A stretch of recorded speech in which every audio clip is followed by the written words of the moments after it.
Just open the back door. Why are you always late? 45 seconds is plenty. When I was younger, I loved to watch Toonami, and so did a lot of other people. Most of the time when you think of Toonami though, you remember their popular shows like Dragon Ball Z, Cowboy Bebop, and Naruto. And that's just 3. There's a lot more shows on the network that are really good. As a kid, I didn't stop at just watching these shows. I loved Toonami and anime, so I'd watch pretty much anything and everything that would air. Even if I was kind of way too young to be watching some of those shows.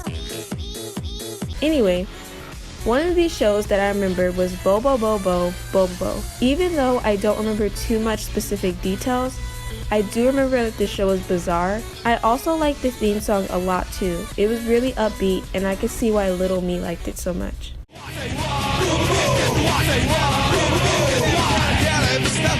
Bobobo originally aired November 2003 to October 2005. There were 76 episodes and it was produced by Toei Animation.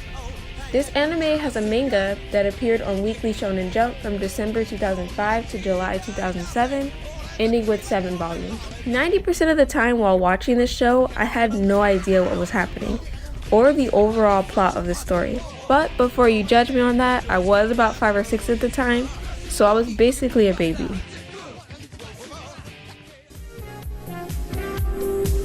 The story goes, in the year 300X, the world is under the rule of the Maruhage Empire and their tyrant ruler, Bald IV. Innocent villages would be left in ruins after hare hunt troops would shave everyone's head.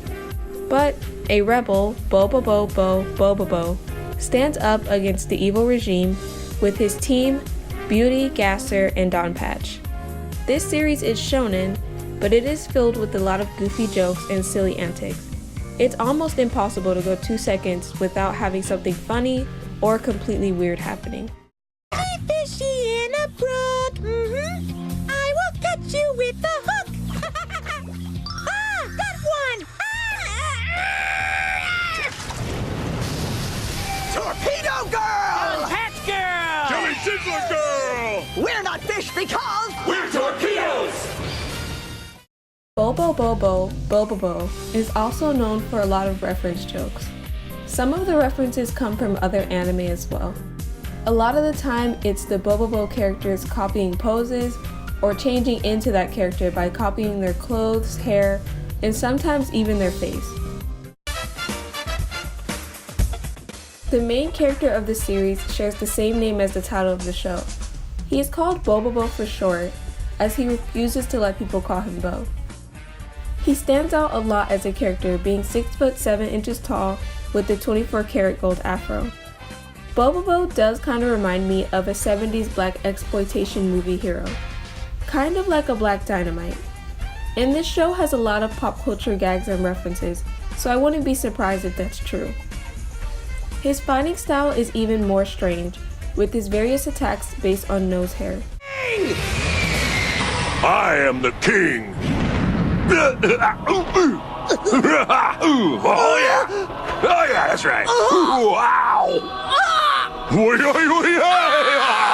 Pineapple custard pudding!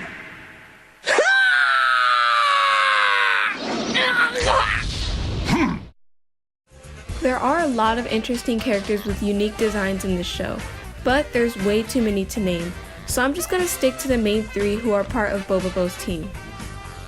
One of the first members to join is Beauty.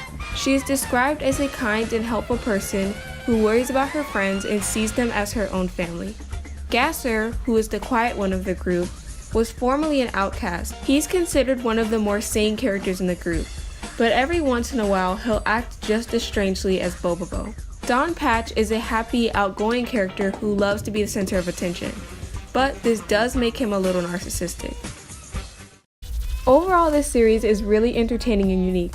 Before looking into this anime again for this video, I barely remembered much, but I am happy to see this series again now that I'm older and can actually understand the story. If you've never seen this show before, I really recommend that you check it out, because there's really not much like it.